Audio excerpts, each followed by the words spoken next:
যাব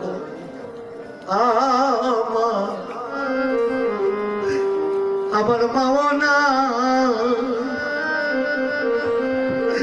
আমার বাবাও নাই, আমার বন্ধু নাই গো। ওই আমার মাও না, আমার বাবাও না,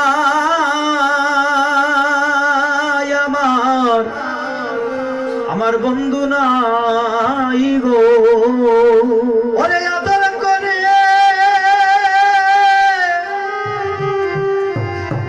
আমার যেজনে যাকে, ও আমি তার কাছে যাই, তার কাছে যাই গো।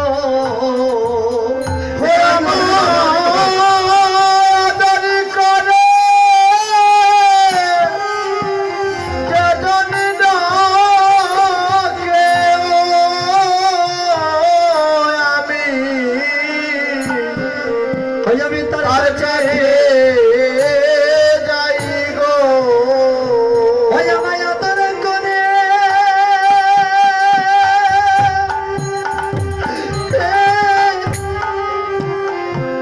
ওই যেজনে ডাকে, ও আমি তার কাছে যাই গো। ওরে আদর করে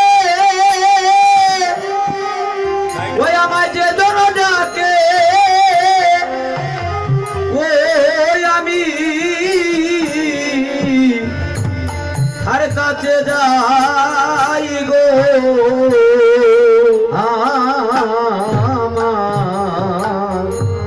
আমার মাও নাই, ওরে বাবাও নাই, ও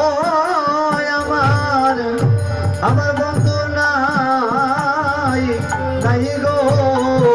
ওই আমার বাবু না, আমার বাবাও না, আমার বন্ধু নাই গো। এই জগতে আমার আপন বলতে কেউ নাই, আপন বলতে যদি কেউ থাকে একমাত্র আমার ভক্তি হচ্ছে আমার আপন। কি করছে দেখুন, প্রত্যেক সংসারে ভগবানকে ভালোবাসিলে পরে এই মানব জীবনে কোনো অঘটন হয় না, কোনো অমঙ্গল হয় না। আজ রাধারানী দুটি নয়নজল ছিঁড়ে কাটছে, এদিকে প্রাণ গোবিন্দ বলছে রাই, তাহলে একটি কথা বলে যাই, অন্তরেতে রবি তুমি, বাহিরেতে রব আমি, আর মুখে বলবো জয় রাধে শ্রী রাধে। যাইব আমি কলি যুগে, যাত্রার মাকে মা বলিয়া ডাকিব, যাত্রার চরণী আমি প্রেমাভিষেকে রব, সবল আদি তোমার প্রেমরী। তাই কি ছিল এক অঙ্গে গদাধর রূপে আজ রাধারানী এই কলি যুগে এসেছিল। তাই নয়নানন্দ ঠাকুর কি বললেন, নয়ন আনন্দ মনে আরো নাহিক জানে, গৌর আমার গদাধরের প্রাণ। মহাপ্রভু যখন এই কলিযুগে এসেছিল, প্রথম মিলন হয়েছিল নন্দ আচার্যর গড়ে। নন্দ আচার্যর গড় থেকে দাদা নিতাইকে বলছে, দাদা আমরা কলিযুগে যাব ভালো কথা, কিন্তু আমরা যুগে যুগে অবতীর্ণ হয়েছি, অস্ত্র চালিয়েছি, দেনু চালিয়েছি, আর এই যুগে আমরা কোনো অস্ত্র চালাবো না, দেনু চালাবো। অস্ত্র হবে কি, যদি জীব নাম নিতে না চায় তাহলে তার হাতে ধরব, জীবী যদি নাম নিতে না চায় তাহলে তার চরণে ধরিয়া এই মধুমাখা হরি নাম বিতরণ করব। তাই কি করলো, প্রথম মিলন হয়েছে নন্দ আচার্যর গড়ে। নন্দ আচার্যর গড় থেকে আজ অদ্বৈত প্রভুর নদিয়াতে চলে আসছে, নদিয়াতে অদ্বৈত ভবনে চলে আসলো। অরে একদিন ওরে বহু আছে অদ্বৈত মন্দিরে, আছি রে তাই হরে বল হরে বল হরে বল।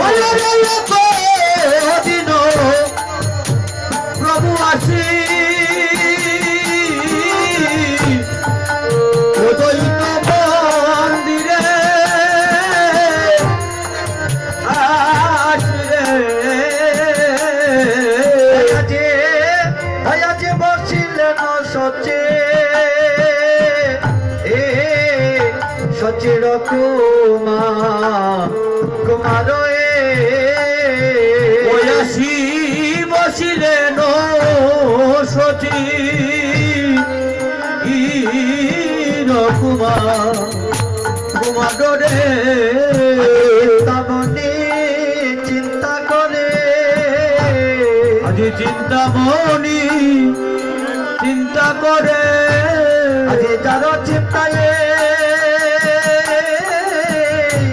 এই জগতে করে আজি চিন্তামণি চিন্তা করে ওরে যারো চিন্তা হৃদয় হরি ওরে বল, জগৎ করে আমার চিন্তামণি চিন্তা করে দিন বহু আসি অদ্বৈত মন্দিরে আসি বসিলেন সচির কুমার। এখন এই কলির যুগে আসিয়া নদিয়াতে আসিয়া দেখতে পাইল এই মায়াবদ্ধ কলিজীবের দুর্দশা। হাইরে কলিজীব, এই কলিজীব কেমন করে উদ্ধার হবে? কারণ একজন যদি গলেতে মালা দে, কপালে তিলক দে, তাহলে আরেকজন বলে বাবা উনি বড় সাধু হয়ে গিয়েছে। এই হচ্ছে আমাদের জীবের সংকীর্ণতা। এখন কলিজীবের দুঃখ বেদনা দেখিয়া শ্রীমন গৌরাঙ্গ মহাপ্রভু আখির জলে বক্ষ বেশি যাচ্ছে। দেখবেন বাবা, প্রাত্যিক সংসারে আমরা যদি একজন কপালে তিলক দিয়ে গলেতে মালা দিয়ে আর মালা দিয়ে যদি রাস্তা দিয়ে হেঁটে যায়, তাহলে আরেকজন দিকে উপহাস করে না বাবা, বলে ওই যে উনি বড় পাগল হয়ে গেছে, বলে না বাবা? আমাদের হিন্দু ধর্মে কিন্তু একটা নাম আছে, এই নামটা আমরা জানি বাবা, সবাই কিন্তু জানি এই নামটা। নাম কি? হিন্দু ধর্মের নাম কি বাবা?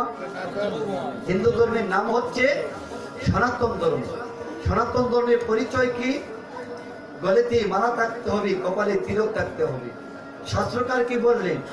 শাস্ত্রকার বললেন তিলক ধারণ না পড়ে যে যেন বৃতায় জনম তার, তুলসীর হারো না পড়ে যে যেন জমেরও ভবনে বাস। দেখুন কত সুন্দর কথা বলেছি। বলেছেন যারা গলেতে তিলক, যারা গলেতে মালা পরে না তাদের বাস হচ্ছে জমের ভবনে। যারা কপালে তিলক পরে না তাদের এই দুর্লভ মানবজনক কানা, সাদের মানবজনক কানা বিফলে চলে গেল। হরিব। একজন যদি প্রাত্যিক সংসারে একজন যদি কপালে তিলক দিয়ে মালা দিয়ে হেঁটে যায়, তাহলে আরেকজন বলে ওই দেখো উনি পাগল হয়ে গেছে। এখন একবার এই মনটাকে প্রশ্ন করে দেখুন না বাবা, এই জগতে কিন্তু আমরা সবাই পাগল। মহাজন বললেন পাগল পাগল সবই পাগল, কেন রে পাগলের কোটা, প্রেম সাগরে ডুবতি দেখো পাগল ভিনে বালক এটা। এই জগতে আমরা সবাই পাগল। এখন আমি যদি একজনকে গিয়ে বলি দাদা আপনি একজন পাগল মানুষ, তাহলে আমাকে কিন্তু লাঠি দিয়ে দৌড়াবে, দৌড়াবে না বাবা? ভালো মানুষকে পাগল বললে লাঠি দিয়ে দৌড়াবে, কিন্তু একটাবার দেহটাকে প্রশ্ন করে দেখুন, এই জগতে আমরা সবাই পাগল, তবে সবাই কিন্তু একভাবের পাগল নয়।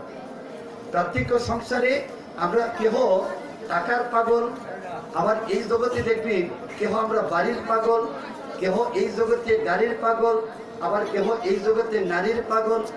আর যারা কপালে তিলক দিয়ে যায়, যারা গলেতে মালা দেয়, তারা হচ্ছে এই জগতে কৃষ্ণ নামের পাগল। যে কৃষ্ণ নামটি লীল করে এই জগতে কোনো দুঃখ বেদনা থাকে না, তারাই হচ্ছে সদা সর্বদা মুখে কৃষ্ণ নামের পাগল। হরিব। এখন এই কলিজীবের দুর্দশা দেখিয়া শ্রীমন গৌরাঙ্গ মহাপ্রভু আখির জলে বক্ষ বেশি যাচ্ছে। আর এই কলিজীব, এই কলিজীবকে কেমন করে উদ্ধার করবে? নিত্যানন্দ করি সঙ্গে অদ্বৈত বসিলা রঙ্গে, কীর্তন মহোৎসবের করিলা বিচার। দাদা নিতাইকে বলছে দাদা গো, এই জীবকে যদি উদ্ধার করতে হয়, এই মায়াহত কলিজীবকে যদি উদ্ধার করতে হয়, তাহলে কমপক্ষে হলেও একটি বা এক ঋষি তারক ব্রহ্ম হরিনাম সংকীর্তন করিতে হবে। যদি তারক ব্রহ্ম হরিনাম সংকীর্তন করিতে পারি, আর এই জীব যদি নাম নিতে পারে, তাহলে অনাহাসি সেই পাবিষ্ট কলিজীব উদ্ধার হয়ে যাবে। হরি বল। তাই কি করলো? মহোৎসবের করে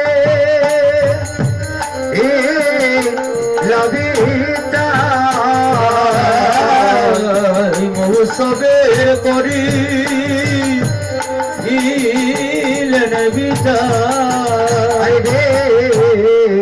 কীর্তন মহোৎসবের করে লাভিতার, মহোৎসবে করে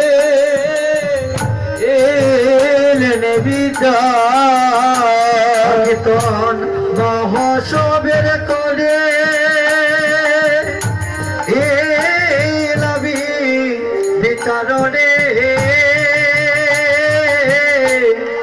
কীর্তন মহোৎসবের করি লাভিতা কীর্তন মহোৎসবে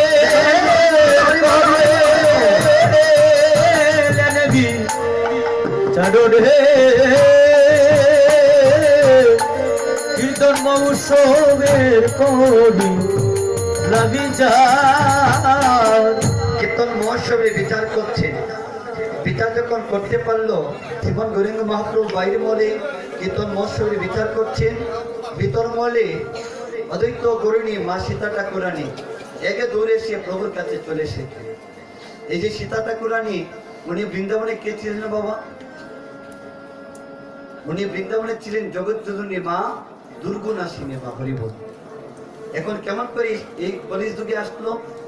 গোপাল যখন সব সখাগণ সঙ্গে করিয়া যখন উচ্চারণী খেলা করতে যাইতে, তখন মা দুর্গুণাসিনী গোপালকে কে বলতো, গোপাল একবার তুই আমাকে মা বলে না।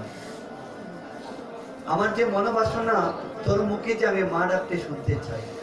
সেদিন গোপাল বলেছিল, না না না, আমি তোমাকে মা বলে ডাকতে পারবো না।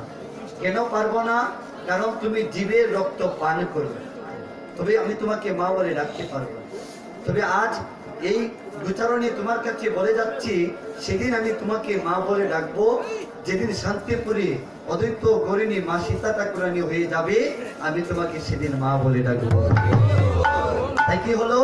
এই মহোৎসবের বিচার শুনিয়া অদ্বৈত গৌরিণী মা সীতা ঠাকুরানী এক দৌড়ে চলেছেন প্রভুর কাছে।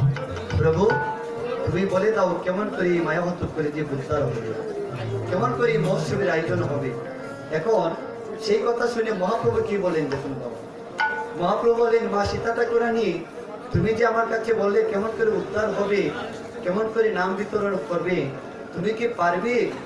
একজন যদি আরেকজনের মাথা পাঠিয়ে দেয়, তাকে এনে তুমি নাম বিতরণ করতে পারবে মা? এই কথা শুনে মা সীতা ঠাকুরানী বলছেন, প্রভু তোমার যদি কৃপা হয় তাহলে আমি সবাইকে নাম বিতরণ করতে পারবো, সবাইকে আমন্ত্রণ নিমন্ত্রণ করতে পারবো। হরিবল। তাই কি করলো? এখন মহাপ্রভু আনন্দিত হইয়া তা শুনি আনন্দ মনে মহোৎসবের বিধানে হয়ে কিছু সচির আনন্দ সীতা ঠাকুরানীকে বলছে, মা সীতা ঠাকুরানী, তুমি যদি এই কাজটি করতে পারো তাহলে প্রথমে তুমি আমন্ত্রণ করবে কাকে, আমি আগে বলে দিচ্ছি। হরিবল।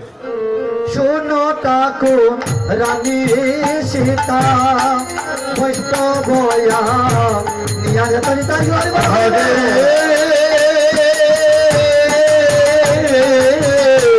ওরে শুনো ঠাকুর রানী সীতা, ওরে বৈষ্ণবয়া নিয়া হেতা, আজি আমন্ত্রণ করে আজ তনে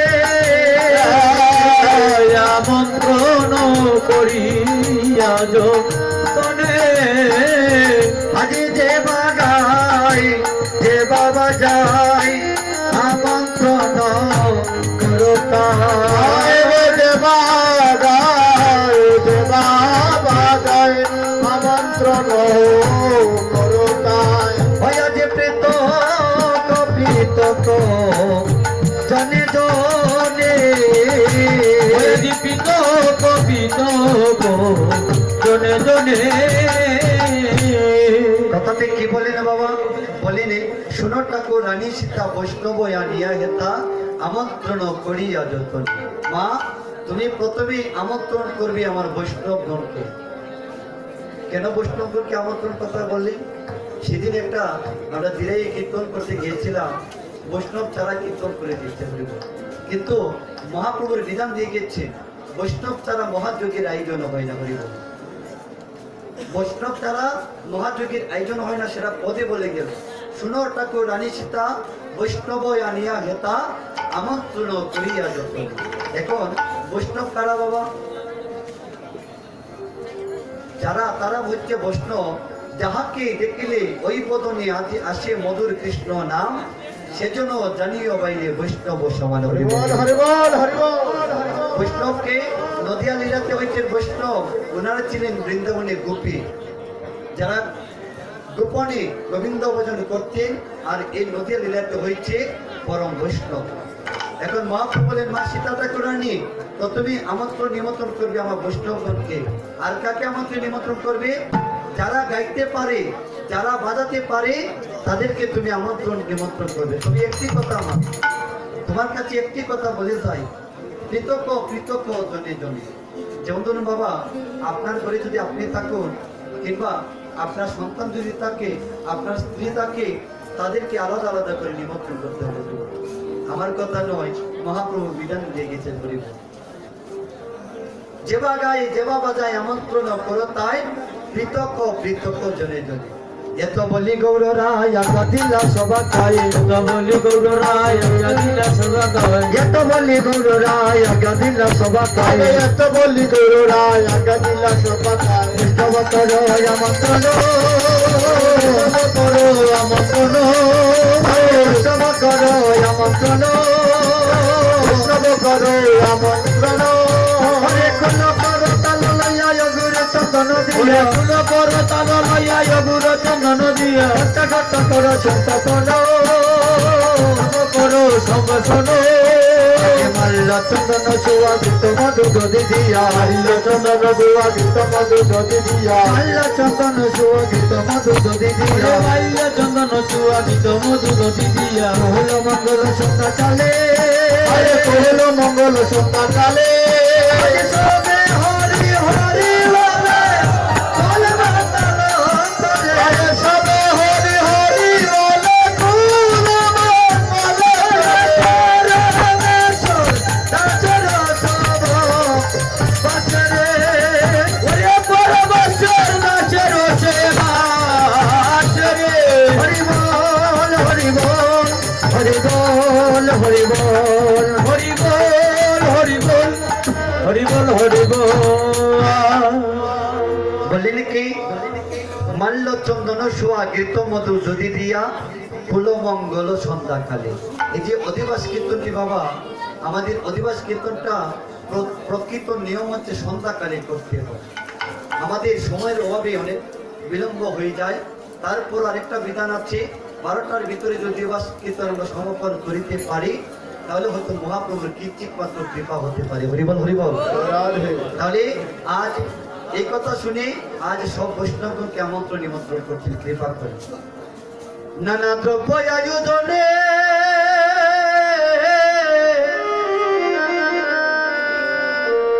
করি করে নিমন্ত্রণ গো। ওই রে নানান দ্রব্য, হরিবল হরিবল হরিবল। ওরে আয়োজনে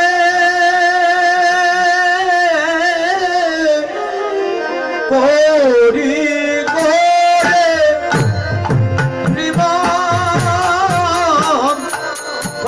নিমন্ত্রণ রে। ও তোমরা হরে কৃপা করি করো, ও আগমন মনে, তোমরা কৃপা করি করো, ও আগো মনে। ও তোমরা হরে কৃপা করি করো, ও আগমন মনে। তোমরা কৃপা করি করো, ও আগো মনে। তোমরা বৈষ্ণব গণ মোর এই নিবেদন, কৃপা দৃষ্টি করি করো সমাপন। অনেক ভাগ্যের ফলে বৈষ্ণব আসিয়া মিলি, কীর্তনের করে ও দিবা। হরিবল হরিবল। রারে রম্বাইয়ার পন পূর্ণ গট সন্তপন, রম্বায়ার কোন পুনগত সমস্তপন, রারে রম্বাইয়ার পন পূর্ণ গট সন্তপন, রাম রম্বায়ার কোন পুনগত সমস্তপন। আম্র পল্লব সরি সরি হরে রাম পল্লব ধরি ধরি, আম্র পল্লব সরি সরে, হরে আমরা পল্লব ধরি ধরি। আজ দিশা বেদনে করে নদী গণে ভয় করে।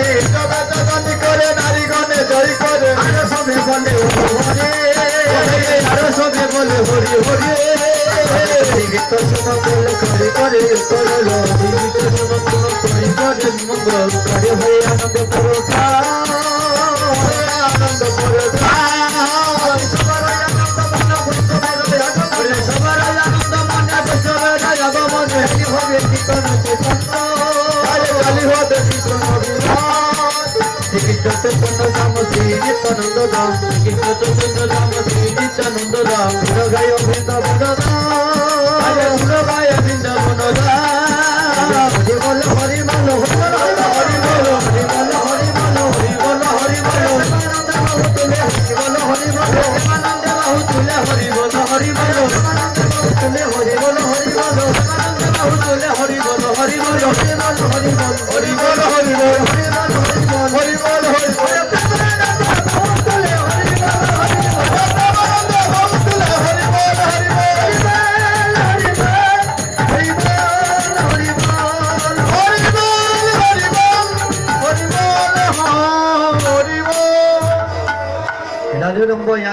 পূর্ণগত সংস্থাপন আমরা পল্লব সারি সারি বলে দেখি যে এই সেবা সংগঠনটা যে অঙ্গনে দাঁড়িয়ে আমরা কীর্তন করছি এই অঙ্গনের নাম হচ্ছে শিবাসের অঙ্গন। মহাপ্রভু বলেন শিবাসের এই অঙ্গনটা আম পাতা দিয়ে সাজাতে হবে। আপনারা যারা প্রতি দায়িত্বে আছেন দাদাভাইরা সবার চরণে একটা নিবেদন থাকবে, আপনারা এই চারিদিকটা আম পাতা দিয়ে সাজাবেন। দাদি ও আচ্ছা আচ্ছা ঠিক আছে জয় হরি বল। যাই হোক, এটা মহাপ্রভুর বিধান, এটা আমার কোনো ব্যক্তিগত কোনো কথা নয়। হরি বল আরোপণ পূর্ণগত সংস্থাপন আমরা পল্লব সারি সারি দ্বিজ বেদ ধ্বনি করে নারী গুণে জয় করে আরো সবই বলে হরি হরি তদি গীত সুমঙ্গল করি করে উত্তর এলো করো হে আনন্দে প্রকাশ সবারই আনন্দমন বৈষ্ণবেরও আগমন কাইলে হবে কীর্তন চৈতন্য শ্রীকৃষ্ণ চৈতন্য ধাম শ্রী নিত্যানন্দ ধাম এক পাশে ছিলেন মহাজন পদকর্তা গুণগায়ী বৃন্দাবন দাস। হরি বল হরি বল। এখন বৈষ্ণবগণ আমন্ত্রণ হয়েছে, বৈষ্ণব মন্ডলী আমন্ত্রণ হয়েছে। এই নদী আজোড়ে আজ জয়ধ্বনি উঠিতে লাগিল। কমিটি বৃন্দে যাইতে যারা আছেন দাদাভাইরা সবাইকে কৃপা করে একটু আসরে আসবেন। হরি বল। সবাই আপনারা একসাথে মিলিত হইয়া একটু আসরে আসুন, আপনাদের চরণে একটা নিবেদন জানাচ্ছি। হরি বল। আজ যখন নদিয়া জুড়ে জয়ধ্বনি উঠতে লাগলো, ভক্তগণ সবাই জয়ধ্বনি করছে, মায়েরা সবাই রোধ্বনি করছে, জয় জয়